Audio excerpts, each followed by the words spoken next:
everybody, it's Sophie from Sophie and Marco Dish Out on the Movies. And today we're talking about episode 5 of The Alienist, which premiered last night, called Hildebrandt's Starling. First of all, this episode is not about a bird, but continues to focus on a serial killer of children. When, when Dr. Kreitzler was a college student, he had a class, and his professor gave him a stuffed bird called a Hildebrand starling to study, and then write an essay about it. Dr. Kreitzler visits this professor and talks about the challenges he is facing now, and they refer back to that class and the bird.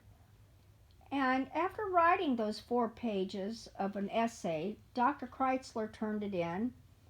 And when his professor read it, he said to him, quote, "Go back to the bird." What this means, I think, is there's more than what is obvious, that there are underlying or hidden features of the object, in this case the bird, that he has not figured out yet. So he should apply that to whatever he's working on.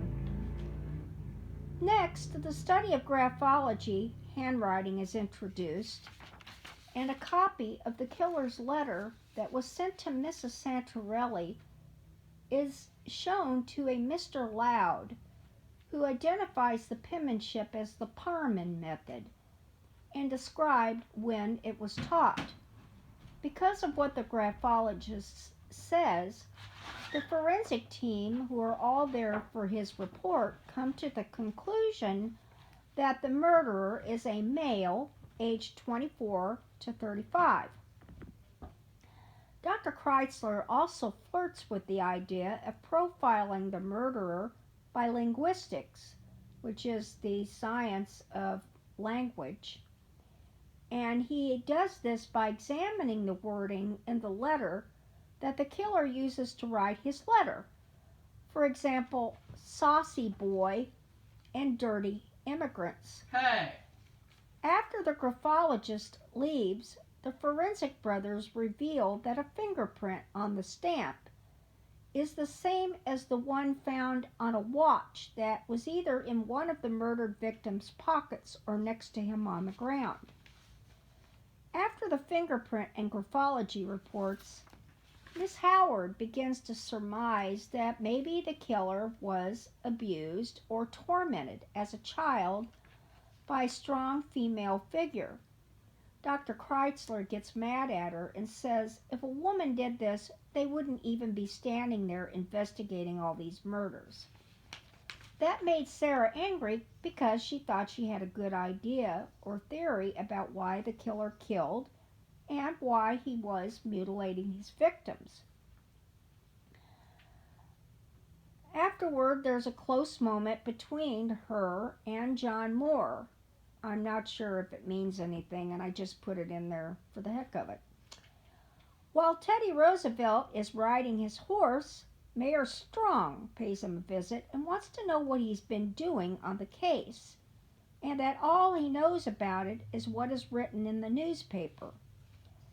He says a member of one of the 400, which I think refers to the most prominent and richest families in New York City, they came to see him, and a suspect from their family was implicated in the murder spree of these young boys. He tells Roosevelt that, quote, the family should take care of it, implying that the police department should stay the heck out of it. The news that there is a suspect in the case is an ugly surprise to Roosevelt, as Dr. Kreitzler has not reported the names of any suspects to him. After Commissioner Roosevelt hands out issued handguns to the forensic boys, he tells Miss Howard that there may be a suspect they don't know about and to go through the files to see what she can find. After doing this, she pays a visit to Dr. Kreitzler at a nice restaurant and gives some summaries of 2 cases where someone in the wealthy community was said to have acted inappropriately with children. In one of the cases, a Bishop Potter, an Anglican priest, made a report about one of his parishioners who, quote, lived the life of the flesh and acted inappropriately with some kind of orphans charity they were working on. I don't know what that means, live the life of the flesh. I have no idea. Okay. So, Marco, what do you have to say about the rest of the story? Oh. Or the rest of the episode? Well, you mentioned that he visits the bishop. But yeah. Does the bishop give him any names? He gives them the name of that guy. What guy? I don't know. I wasn't really able to... He gives them the name of the family of the guy. Yeah. Which is, and I guess his name is William Van Bergen, or Bergen. Yeah. And so they go to jail. Him and Luke Evans, Daniel Brew and Luke Evans, and he visits a former patient who was he was known as the Boston Boy Fiend or something like that, and he talks to him and sees that he's chained up by his neck, and the guy tells him he did it because his mother never kissed him as a child. And then he laughs in his face and says, ha ha ha, like you're an idiot. And so this makes Chrysler question himself and if he actually knows what he's talking about. So I thought that was pretty kind of interesting. And then that random Jewish girl that the guy has sex with twice, for some reason he takes her home to his parents. His mom. Or to his mom. And they have a little dialogue. And then the police go to a house where the killer is. Well, but it turns out it's the wrong address. And the captain gave him the wrong address and then admits it and says, like, oh, it's worth a lot of money. And then Roosevelt fires him. Well, he doesn't just fire him. He rips off his badge off the front of his uniform and says, I want your weapon, and takes it from him. And the guy says, you're going to be sorry for doing this. He threatens him. Which he should be arrested for. Yeah, not back then. Threatening a police officer. Well, threatening his boss, who's above him. And did anything else happen? No. Well, let's see. Oh yeah, and then the killer is with his mom, or whoever she is, and she tries his mom. Kiss him on the lips, and he yells at her, and so I don't know. Well, what Pretty happens weird. When they go to arrest him, I guess they're all in a big apartment building. They go to the wrong apartment. And it's this little old lady there, and she's lived there for 22 years or something. So she's lived there for years, and so, but you see that the killer looking out the door, and he's had this boy at his apartment who he let him take a bath in milk, and then he had him he has a beautiful dress he puts on him, and they're dancing around, and then when the cops come, that stops. And then all of a sudden you see this big imposing woman I talked about earlier with the hat and the outfit. And she says, she has this other man with her, well-dressed man, says, take care of that boy. They take the boy and she sits down, that's her son. And like Marco said, she kisses him on his cheeks and said, we have to go away for a while. And then she tries to kiss him on the lips, and then it recalls about what Sarah Howard said about an imposing female figure who may have abused him and tormented him, and that's why he's doing what he's doing. Oh.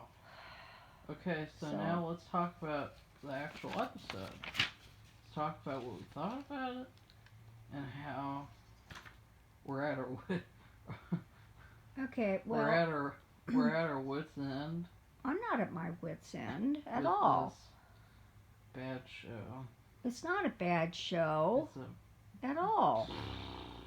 Okay, well, Marco is very upset because, well, he believes that Miss Howard is an agenda character, and he is totally and vehemently against agenda characters, and that means that you have an established story and you insert a made up character for the movie, or in this case, a serial TV show. it doesn't have to be an established story. It could just be you create a character. Sorry, excuse me. And that's all that they're about. That's all the character is. It's just, oh, I'm here because women deserve to be in television too. Like, her character doesn't exist in real life.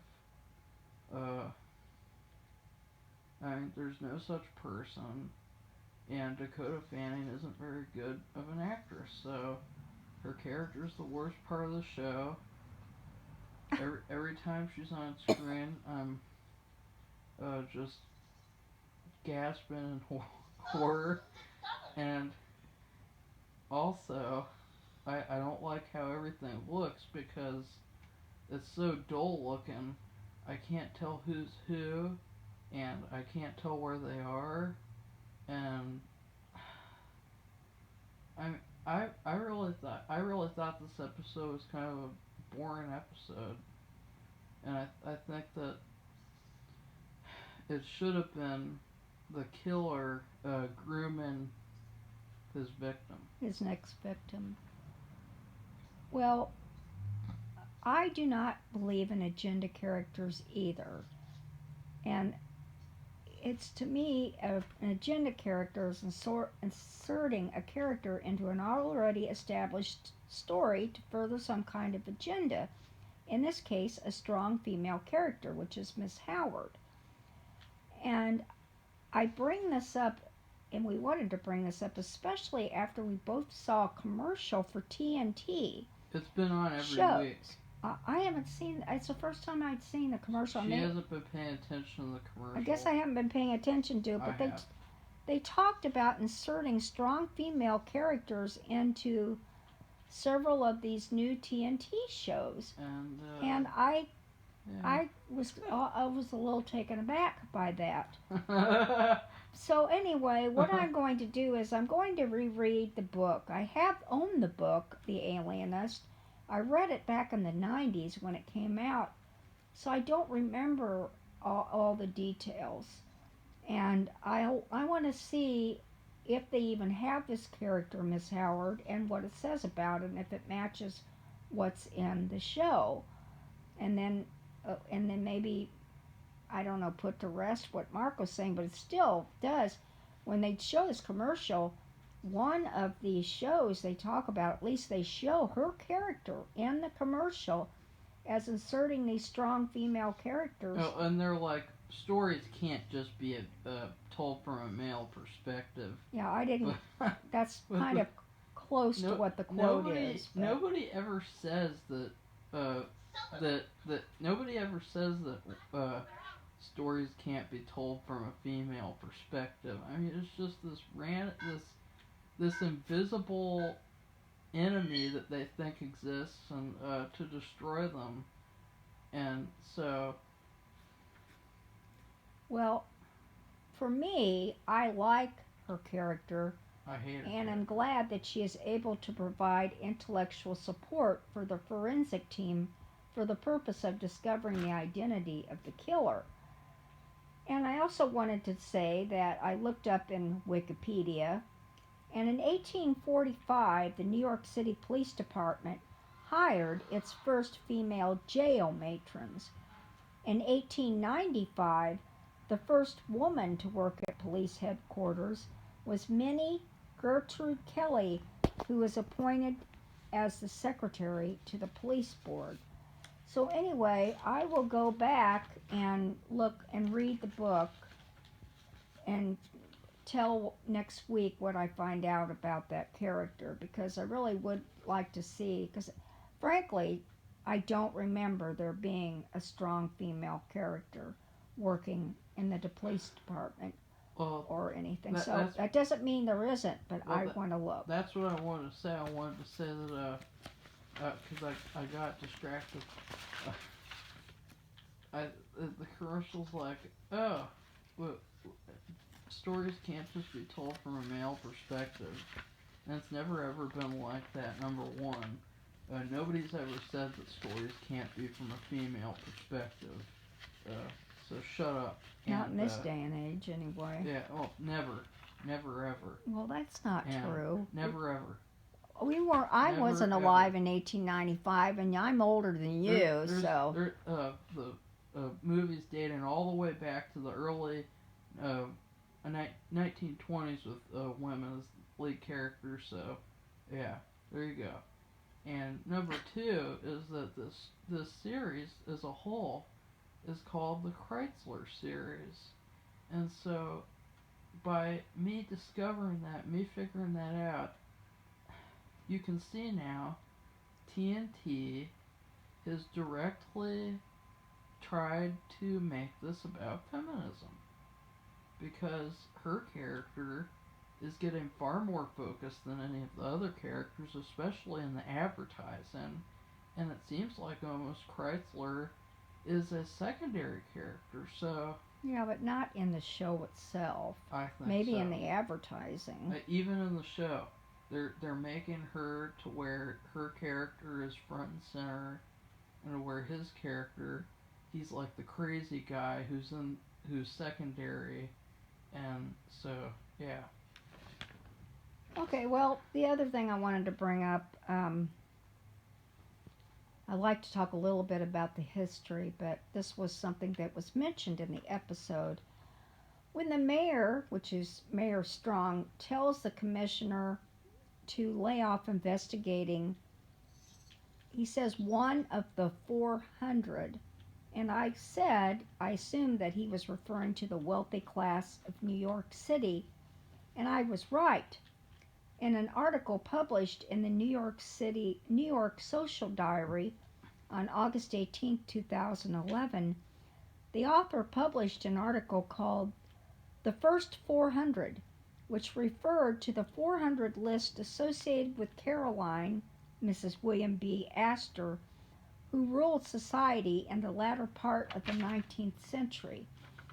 The 400 refers to that part of the population that is called, quote, society. So I just thought I would say that, because they really just kind of slipped that in there, and you could barely hear it. The 400, like, what are they talking about? But there's another thing nowadays, the Fortune 500. So that's kind of like that. But so, in terms of using the numbers to refer to a certain group of people. So the Fortune 500, or I don't know what it is, everybody's made over $1 million or more than that, I don't know. But anyway, that is actually true, and it is true today. I think they have a 400 list today. So quickly, I wanted to talk about the positives of the episode, of which there's like one or two. And number one is that, wow, this is hard. I'm just trying to be a little nice here to the people who actually put effort into acting in the episode. Number one, I like the killer grooming the victim, and I think that it would have been far more interesting to have that be the front and center story, because it would have been a reverse perspective, because they're all about we can't just have the same perspective to tell a story. Oh no.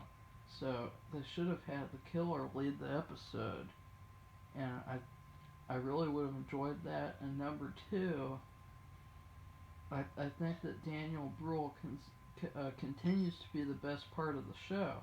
He is good. Because he is good. He has a lot of zings.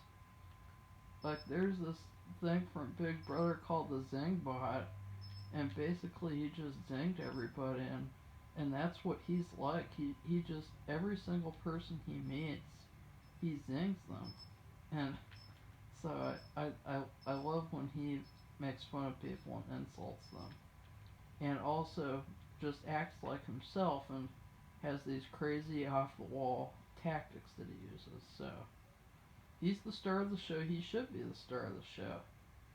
It's his show. It's his series. So overall, I rate this episode like a D minus.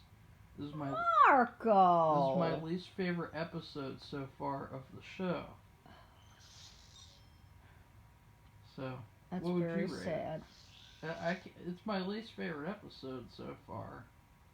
Well, I give it a B, and it's so funny because there wasn't a sex scene in this one, and we're all thankful for that because they've been totally unnecessary. So you have to set up what's the investigative process, which is all new. It's all pioneer work. Nobody's ever done this kind of thorough investigation before, where they're looking at fingerprints, they're looking at graphology, they're looking at the wording in the note, they're looking at the murder victim and how they were murdered and what kind of instrument they used. Um,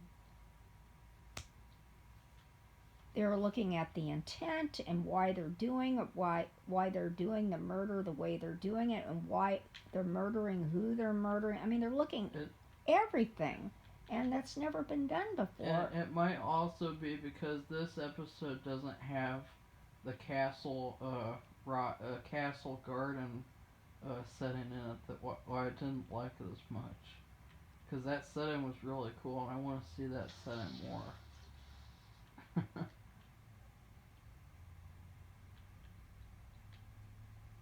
Yeah, it was beautiful. No, let's see, I'm trying to think. They went to the apartment house they thought they were going to get the killer, and they showed the lady and a little bit of her apartment, and they showed the killer's apartment. They showed John Moore where he lives with his mom. I guess that's his mom. And that was really nice. They showed a fancy restaurant, the office where Sarah Howard lives, the prison, which was, well, I thought that part was really fascinating. The man they interviewed was a serial killer who mutilated boys, and he was in solitary confinement for the rest of his life, and he had a big metal chain around his neck and a big leather band around his waist, and the chains went all the way up to the ceiling on a chain that went around a circle. So he just constantly walked around in a circle. And we had another restaurant scene too. We've had how many restaurant scenes? We've had at least 3, I think. 3 or one for each episode. Well, there's been 5 episodes, so.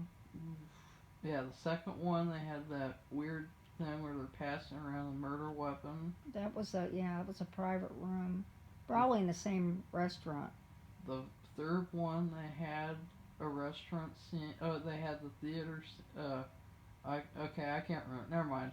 But anyway, that part was boring too. I was like, what? We're gonna have another scene where they're just sitting around in a restaurant talking? Well, Dr. Chrysler was sitting by himself having dinner and looking at everybody. Maybe he was trying to, they say when people are psychologists or psychiatrists that they keep evaluating everybody they see and talk to because they just can't help themselves, and I think that's kind of true since I used to work for a group of them. So. Well, what I think would be a smart strategy for him would be to go to all the really, really top tier restaurants to study the rich people, because it's got to be somebody who's rich. Well, they established that. But he's not. I'm just saying, he's not actually doing that, but No, he's not. that would be a good strategy. So, anything else to say about I don't think so. this disappointment? It wasn't as disappointing to me, okay? But, well, it was disappointing to hear that advertisement and that woman, whoever she was, saying that they inserted these strong female characters for an agenda, and I don't like that. I'm sorry. I don't like for any agenda. Either you write a story, and you write a new story with characters that are strong That are women. well-rounded. That's fine. That are dynamic and actually have a personality to them. But when you have an established story and then you insert one that didn't even exist in the first place to fulfill an agenda, I don't like that. I don't agree with it at all. Whether it's that kind of agenda, a feminist agenda, minority agenda, a male agenda, a political agenda, and I just don't believe in this agenda business at all. I think it. And they used to do that in the olden days too. Like they would have the Green Beret movie where it's John Wayne and he's just slaughtering innocent people. And oh look, it's cool to go to other countries and kill random people. And so we're not just talking about women. We're talking about any type of agenda. Well, I'll agree with that. So I'm going to read the book and I'll get back to you. So I think we're done now. And so we still have to review Heathers. My second favorite movie ever made. Which? With the main character is a girl, so. After the school shooting, I had to put it down for a while and. She had to. Calm myself. And you'll see why. You may not know why after I said that, but. And then we're also going to be reviewing Mrs. Doubtfire, right? And Hitch. And Hitch. So we'll see you. Bye-bye. Bye.